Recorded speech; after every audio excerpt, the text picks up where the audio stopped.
فاسألوا أهل الذكر إن كنتم لا تعلمون. Assalamualaikum warahmatullahi wabarakatuh. Ustaz mau bertanya. Assalamualaikum warahmatullahi wabarakatuh. Kalau Islam itu punya nggak metode pendidikan, dan kalau punya metode pendidikan itu seperti apa sih dalam Islam pendidikan untuk anak? Baik, bismillahirrahmanirrahim. Alhamdulillah wassalatu wassalamu ala rasulillah wa ba'd. Di dalam Islam jelas memiliki metode ya dalam mendidik anak-anak itu. Bahkan sebenarnya pendidikan di dalam Islam itu yang paling sempurna. Sebab sebelum anak itu lahir ke dunia, ketika masih dikandung saja, orang tua dianjurkan untuk memberikan stimulan-stimulan bagi janin yang masih ada di dalam perutnya, ya kan? Sebelum lahir saja sudah diperlakukan seperti itu. Nah, ini yang banyak kurang di kalangan orang-orang, termasuk kaum muslimin. Mereka menjadikan anak-anak di dalam janin itu disuguhi berbagai macam hal-hal yang tidak mendidik, ya, seperti ketika dalam janin masih dalam rahim itu orang tuanya biasa nonton film yang tidak baik, kemudian mendengarkan musik, kemudian berkata-kata dengan kata-kata yang kotor dan sebagainya, banyak sekali.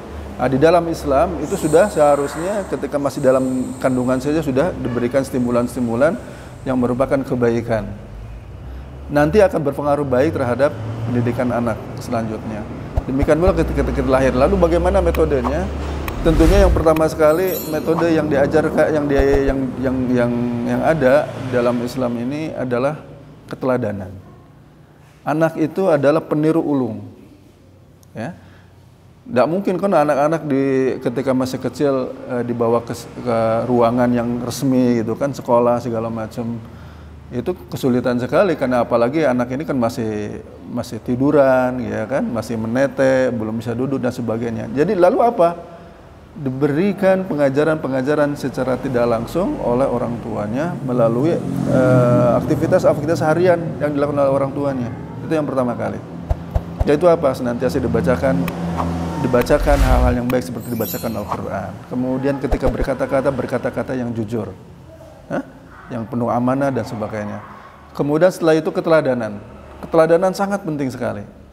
Keteladanan yang diberikan oleh orang tua adalah mendominasi hasil yang akan diraih di kemudian hari.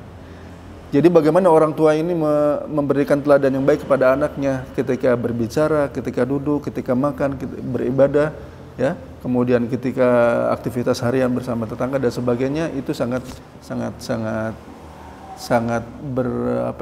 mendatangkan kebaikan bagi anak itu sendiri. Dan keteladanan itu tentunya diperankan oleh orang tua, sebab orang tua adalah orang yang pertama si anak ini berinteraksi dengan manusia yang lain sebelum yang lain, bahkan ibunya. Jadi ibu itu adalah madrasatul ula, sekolah yang pertama kali bagi anak itu adalah ibu. Begitu. Yang kedua nih, Ustaz, setiap orang tua pengennya punya anak soleh nih, Ustaz. Tapi biasanya atau banyak dari orang tua yang nggak ngerti cara bagaimana mengajarkan anak ini supaya menjadi anak soleh. Nah, ada nggak sih cara apa saja yang bisa menjadikan anak ini menjadi anak soleh? Apa yang harus diajarkan? Persoalan menjadikan anak yang soleh ini tentunya sekali lagi bahwa ini adalah karunia Allah Subhanahu Wa Taala. Kita tidak boleh lupakan itu, ya. Kita sebagai manusia hanya bisa berusaha, tetapi Allah yang menentukan. Hanya saja di dalam Islam kita harus bisa memahami bahwa keinginan untuk menjadikan anak-anak kita soleh itu jauh-jauh hari kita sudah persiapkan. Itu harus difahami. Dalam Islam diajarkan bagaimana hatta memilih calon istri, dan seorang perempuan bagaimana dia menjadi istri yang baik terhadap suaminya. Dia pun punya pilihan, punya kriteria bagaimana suami saya nanti, ya. Artinya tidak sembarang, tidak hanya kalau mencari perempuan atau mencari calon itu hanya yang penting saya punya istri, tidak begitu. Yang penting dia cantik, tidak begitu dalam Islam. Tetapi betul-betul diperhatikan bagaimana dia bisa mendapatkan istri yang baik. Jadi bibit yang baik itu akan melahirkan sesuatu yang baik. Ya, nah itu yang pertama. Maka di saat disebutkan oleh Rasulullah SAW bahwa perempuan itu dinikahi oleh 4 hal, dengan 4 kategori. Karena hartanya, karena kecantikannya, karena nasabnya, dan karena agamanya. Fadfar bidzatid din taribat yadak. Kan begitu. Pilihlah wanita yang memiliki agama, yang beragama, yang baik, yang mutadayyin. Yang dia memiliki berpegang teguh dengan agamanya. Taribat yadak, maka engkau akan selamat. Engkau akan beruntung. Dari sisi pemilihan saja itu sudah ada upaya bagaimana nanti menjadikan anak-anak ini anak yang soleh. Kemudian setelah itu, setelah menikah ya, untuk berhubungan suami istri saja ada tuntunannya dalam Islam. Karena kita memohon kalau seandainya Allah Subhanahu wa taala memberikan karunia anak, dijauhkan dari syaitan, kan begitu. Tidak hanya melampiaskan birahinya saja, tidak, tapi ada tuntunannya. Nah, nanti ketika lahir juga demikian. Ketika lahir ada tuntunan syariat bagaimana ketika anak ini lahir. Misalnya dengan dengan diberikan nama, kemudian dicukur rambutnya, kemudian diakikah ya, dipotongkan hewan akikah sebagai pertanda syukur kepada Allah Subhanahu wa taala atas kelahiran bayinya. Itu adalah upaya-upaya bagaimana keinginan untuk memiliki anak yang soleh itu sudah diwujudkan sejak awal, tahapan demi tahapan. Kemudian setelah itu seiring dengan berjalan waktu anak ini kan semakin besar ya, dari mulai bayi terus gitu. Tadi saya sudah sebutkan bahwa keteladanan itu adalah penting. Kemudian yang kedua, hendaknya orang tua memberikan pelajaran-pelajaran yang secara bertahap, secara berurut, itu disampaikan kepada mereka dari mulai yang terpenting sampai berikutnya. Apa yang terpenting? Yang terpenting adalah seperti yang disampaikan oleh Luqmanul Hakim kepada anaknya, yaitu tauhid. Allah Subhanahu wa taala berfirman di dalam surah Luqman ya. Wa idh qala Luqmanu libnihi ya bunayya, saya ulangi, wa idh qala Luqmanu libnihi wa huwa ya'idhuhu ya bunayya la tusyrik billah innasyirka la dzulmun 'adzim.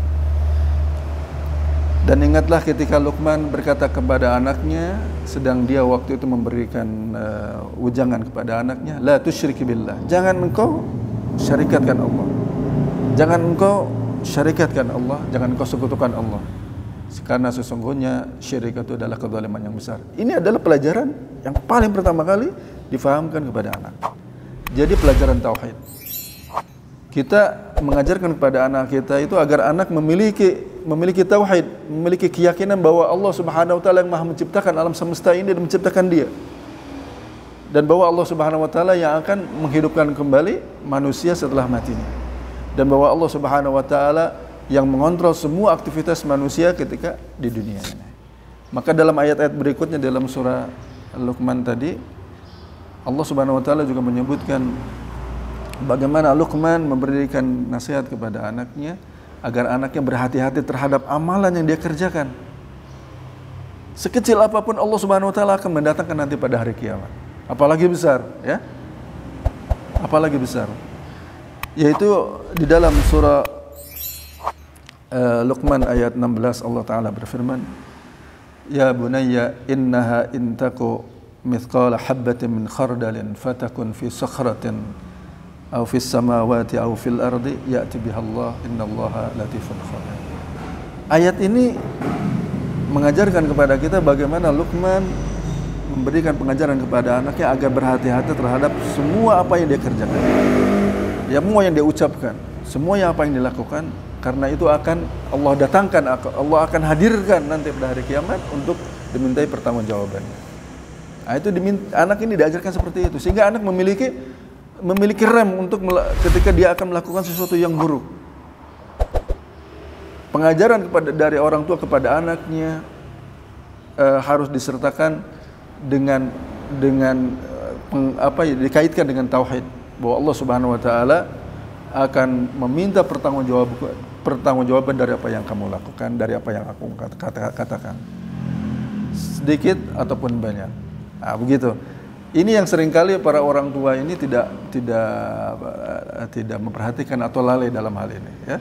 Sehingga mereka, anak-anak ini tidak merasa salah ketika melakukan sesuatu itu. Padahal sesungguhnya kesalahan itu pertama kali dibuat oleh orang tuanya yang tidak mengajarkannya.